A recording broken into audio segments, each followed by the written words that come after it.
Adakah mama di sini yang lagi hamil muda kurang dari 20 minggu terus perdarahan? Apa sih penyebabnya? Gimana cara ngatasinnya dan kapan harus segera ke dokter? Yuk simak video aku selengkapnya.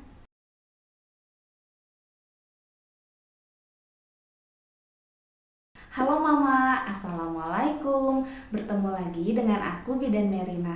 Di video kali ini aku mau sharing tentang perdarahan pada hamil muda atau hamil dengan usia kurang dari 20 minggu.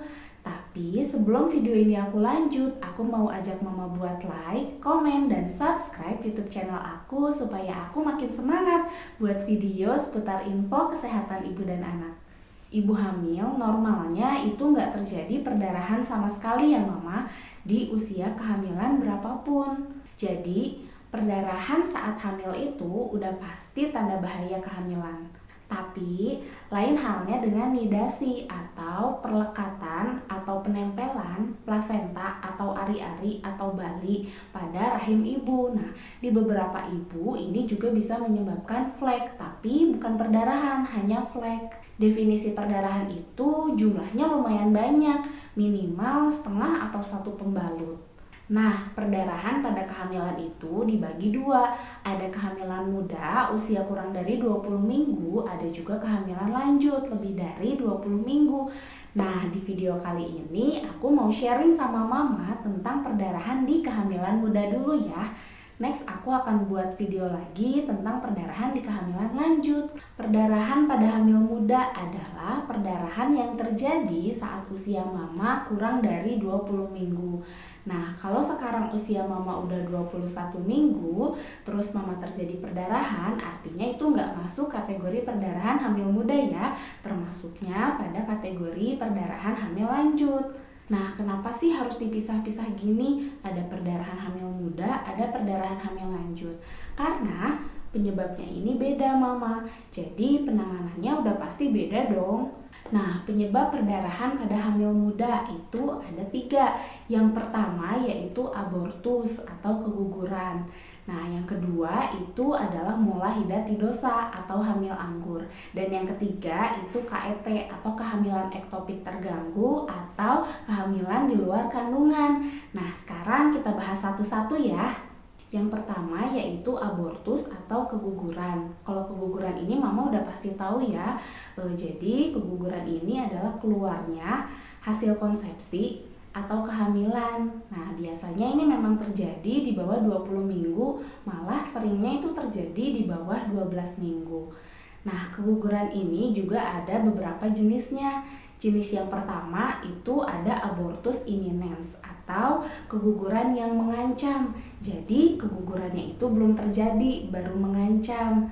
Nah, keguguran yang mengancam ini biasanya gejalanya itu flek sampai perdarahan, tapi nggak sampai keluar gumpalan. Jadi jumlah darah yang keluarnya itu belum terlalu banyak. Dan biasanya di keguguran yang mengancam ini Mama bakal kerasa mules seperti mau head. Tapi mulesnya masih cenderung ringan, nggak terlalu berat. Nah, kalau di jenis keguguran imminens atau mengancam, itu janin cenderung masih bisa dipertahankan dengan penanganan yang tepat, perawatan konservatif. Nah, makanya ketika ada gejala ngeflek, walaupun baru sedikit, sebaiknya sih Mama langsung ke dokter supaya dapat penanganan yang tepat dan perawatan konservatif. Yang kedua yaitu abortus incipiens atau keguguran yang sedang terjadi. Nah, biasanya kalau di jenis keguguran ini kondisi Mama tuh perutnya mules, semules-mulesnya kayak mau head tapi sedikit lebih sakit gitu. Jadi benar-benar mules karena si rahim itu kontraksi.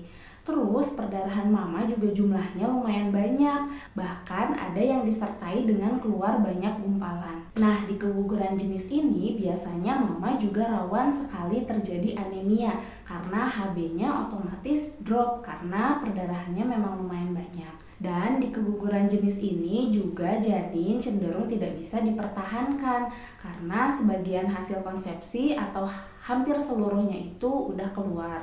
Jadi biasanya dokter mempertimbangkan untuk tindakan kuret atau bisa juga kalau sisa konsepsinya itu cuma sedikit, pas di USG dokter memberikan obat yang diminum untuk ngeluarin semua darahnya. Jadi terapinya atau penanganannya ditentukan dari hasil USG dokter. Yang ketiga yaitu abortus habitualis atau keguguran yang berulang-ulang.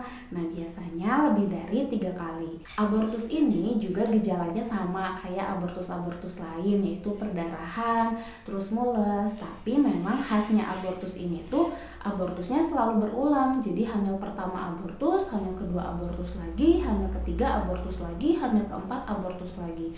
Nah biasanya kalau abortus jenis ini penyebabnya itu adalah virus, salah satunya kayak TORCH. Nah makanya screening TORCH ini penting ya mama sebelum mama hamil atau di usia kehamilan dini untuk mendeteksi adanya virus TORCH dalam tubuh mama, karena virus ini cenderung tidak bergejala sama sekali. Selain virus, penyebab abortus habitualis juga bisa karena pengentalan darah. Jadi aliran darah mama ke janin itu nggak lancar, otomatis menghambat perkembangan janin dalam kandungan mama. Nah dari ketiga jenis abortus ini, kira-kira kapan sih mama harus ke dokter? Secepatnya. Ketika mama lihat di celana dalam ada perdarahan, mau itu sedikit, tapi kalau ngeflek doang sih kemungkinan hanya nidasi. Tapi ya sedikit apapun sih sebaiknya diperiksa, karena kalau misalnya masih sedikit itu kemungkinan abortusnya itu masih mengancam, belum terjadi. Nah kan kalau udah mengancam artinya kan si rahim tuh lagi kontraksi tuh, lagi berusaha mengeluarkan hasil kehamilan, hasil konsepsi maksudnya, lagi berusaha mengeluarkan hasil konsepsi. Nah di situ kalau mama diterapi sama dokter, kemungkinan janin bisa dipertahankan, tidak jadi keluar, tidak jadi keguguran, tidak jadi abortus. Jadi sebaiknya sedikit apapun jumlah darahnya ketika mama lagi hamil itu langsung cepat-cepat ke dokter untuk di USG kondisi janinnya apa masih bisa dipertahankan atau enggak. Biasanya dokter memberikan perawatan konservatif, jadi mama dirawat atau dikasih obat untuk menguatkan kandungan mama supaya nggak jadi keguguran. Nah kalau ke dokternya ditunda-tunda, besok lagi lah atau minggu depan aja sekalian kontrol. Nah takutnya di tengah-tengah nih setelah mama keluar flek itu rahimnya langsung kontraksi kuat dan janinnya ini nggak kuat dan akhirnya keluar, dan jadi kegugurannya ini jadi gitu, nggak bisa dipertahankan lagi. Karena kalau janinnya ini udah benar-benar nggak berdetak, nggak bisa dipertahankan, itu dokter juga nggak akan bisa memberikan terapi lagi. Salah satu tindakannya hanya bisa kuret atau diberikan obat untuk mengeluarkan sisa darahnya. Jadi menurutku perdarahan pada hamil muda ini termasuk kondisi gawat darurat ya. Jadi mama bisa langsung datang ke IGD kalau emang mama lagi hamil muda terus ngalami perdarahan. Gimana sih cara mencegahnya supaya nggak terjadi abortus di hamil muda?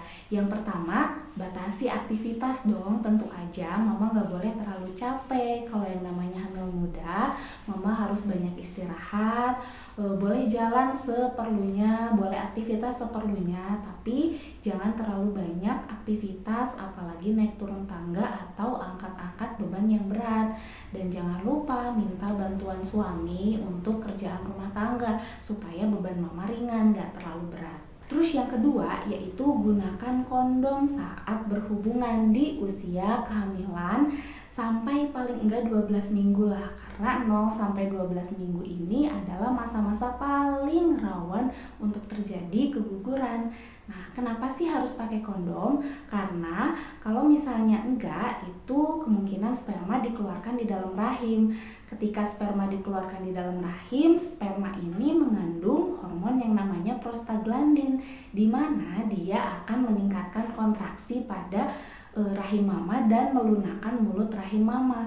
Nah, di situ kemungkinan untuk kontraksi rahim dan terjadi keguguran itu sangat besar. Jadi, sebaiknya di usia kehamilan awal sampai 12 minggu aja mama pakai kondom saat berhubungan. Suami maksudnya pakai kondom saat berhubungan atau berhubungannya dengan metode coitus interruptus, yaitu sperma dikeluarkan di luar, bukan di dalam rahim. Yang ketiga, pola hidup sehat. Tentu aja pola hidup sehat ini berpengaruh sama kondisi janin mama. Pola hidup sehat ini bukan cuma makan makanan yang bergizi, tapi juga pola tidur yang cukup, minum yang cukup, hindari asap rokok, juga aktivitas secukupnya. Dengan pola hidup sehat, aliran darah dan oksigen dari mama ke janin itu akan bagus dan tentunya kondisi janin berkembangnya juga akan baik. Yang kedua adalah mola hidatidosa atau hamil anggur. Hamil anggur ini adalah pembentukan ari-ari atau bali atau plasenta itu yang abnormal. Jadi si ari-arinya itu berbentuk menggumpal-gumpal banyak seperti anggur. Nah, tapi dia tidak ada janinnya. Jadi dia hanya seperti gelembung-gelembung anggur aja. Hamil anggur ini juga gejalanya sama, perdarahan. Cuman perdarahannya ini biasanya warnanya lebih kecoklatan. Terus juga perdarahannya beberapa tuh ada yang keluar seperti gumpalan-gumpalan banyak gitu kayak anggur. Nah, tapi itu sebagian juga nggak kayak gitu, cuman perdarahan coklat biasa. Nah, yang paling khasnya gejala mola hidatidosa ini mual dan muntahnya itu berlebihan karena pada mola hidatidosa ini hormon beta HCG pada mama itu sama-sama meningkat kayak ibu hamil biasa. Jadi kalau mama tes pack yang hamil anggur juga sama-sama hasilnya positif. Perut mama juga membesar seperti orang hamil. Jadi memang gejalanya sulit dibedakan sama abortus ketika terjadi perdarahan. Cuman yang membedakan adalah hasil USG gitu. Nah, terus kapan harus ke dokter? Nah, sama. Ketika terjadi perdarahan walaupun baru hari pertama, mama baiknya langsung ke dokter supaya segera dipastikan ini perdarahannya karena abortus, karena hamil anggur, atau karena kehamilan ektopik nih gitu. Terus cara mencegahnya gimana nih supaya nggak terjadi hamil anggur? Yang pertama tentu sama, pola hidup sehat. Pola hidup sehat ini pokoknya kalau mama pola hidup sehat, janin juga akan berkembang dengan sehat gitu intinya. Nah, selain pola hidup sehat, juga sebaiknya mama merencanakan kehamilan sama suami itu di usia 20-35 tahun. Kenapa? Karena rentang usia 20-35 tahun ini adalah rentang usia reproduksi sehat, di mana kondisi rahim mama sehat, kondisi sperma suami juga sehat, kondisi tubuh mama juga siap untuk kehamilan gitu. Jadi sebaiknya memang nggak terlalu muda dari 20 tahun dan nggak terlalu tua dari 35 tahun. Tapi kan kalau yang namanya kehamilan kembali lagi sama takdir ya, ditakdirkan untuk hamilnya di umur berapa.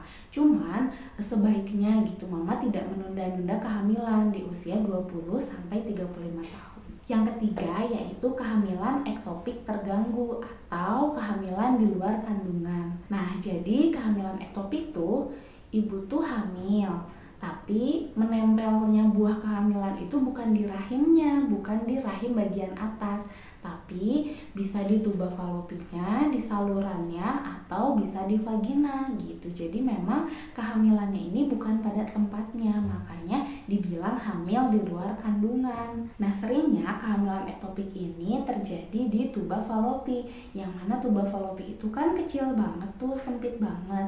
Jadi ketika kehamilan mama membesar, itu udah pasti dia neken si tuba falopi dan akhirnya mama bakal kesakitan hebat. Nah, karena kehamilannya itu nggak di tempatnya, bukan di tempat yang seharusnya, jadi otomatis kehamilannya juga bakal sulit dipertahankan. Karena pasti kondisinya itu tidak sama dengan kalau menempelnya benar-benar di tempatnya. Di rahim bagian atas itu bakal beda kondisinya, kondisi dinding rahimnya, kondisi aliran oksigen dan darahnya, terus kondisi posisinya juga kan nyepet banget gitu ya. Jadi memang kemungkinan untuk dipertahankannya itu sangat kecil gitu. Lalu kapan harus ke dokter? Lagi-lagi saat terjadi perdarahan walaupun hari pertama. Atau selain perdarahan, misalnya mama ngerasain nyeri perut yang sangat hebat. Nah, itu biasanya udah gejala kehamilan ektopik. Bahkan kalau untuk ibu yang dengan kehamilan ektopik, itu biasanya nyerinya itu sampai nggak bisa aktivitas gitu, sampai benar-benar pucet, sampai benar-benar shock, anafilaktik gitu. Jadi memang benar-benar dia kesakitan hebat. Apalagi disertai dengan perdarahan, itu udah pasti sih harus cepet-cepet langsung ke dokter supaya di USG dipastikan kondisinya kayak gimana. Terus gimana cara mencegahnya? Tetap sama. Yang pertama yaitu pola hidup sehat. Jadi pola hidup sehat ini bukan untuk istri aja ya, tapi pasutri, pasangan suami dan istri. Karena si suami ini akan menyumbang dengan sperma yang sehat, istri juga harus mempersiapkan rahim yang sehat. Jadi keduanya harus hidup sehat ya, Bapak Ibu. Jangan merokok, makan sehat, olahraga, tidur cukup, minum air putih yang cukup. Terus juga sama kayak faktor pencegahan melahidati dosa. Jadi sebaiknya mama merencanakan kehamilan di usia reproduksi sehat, yaitu usia 20 sampai 35 tahun. Nah, itu tadi ketiga penyebab perdarahan pada hamil muda. Intinya dari ketiga penyebab itu, ketika terjadi perdarahan, yang pertama harus mama lakukan adalah jangan panik, tetap tenang. Yang kedua bed rest, istirahat, jangan terlalu aktivitas berat dulu, langsung di stop. Dan yang ketiga, mama harus langsung merencanakan untuk konsultasi dengan dokter kandungan. Tapi kalau misalnya saat perdarahan nih, itu malam hari, terus perdarahannya sangat banyak keluarnya dan atau perut mama kesakitan hebat, sebaiknya saat itu juga mama datang ke IGD rumah sakit, karena di sana pasti langsung ditangani. Walaupun dokter kandungannya nggak standby, tapi setidaknya bisa ditangani untuk pertolongan pertama dulu sama perawat atau bidannya. Ketiga penyebab tadi tetap ditegakkannya hanya bisa lewat hasil USG. Oke deh, segitu dulu ya mama sharingku tentang perdarahan pada hamil muda. Semoga mama sama janin yang lagi hamil sehat-sehat terus ya. Dan semoga videoku bermanfaat. Terima kasih mama udah nonton videoku. Wassalamualaikum warahmatullahi wabarakatuh. Bye-bye.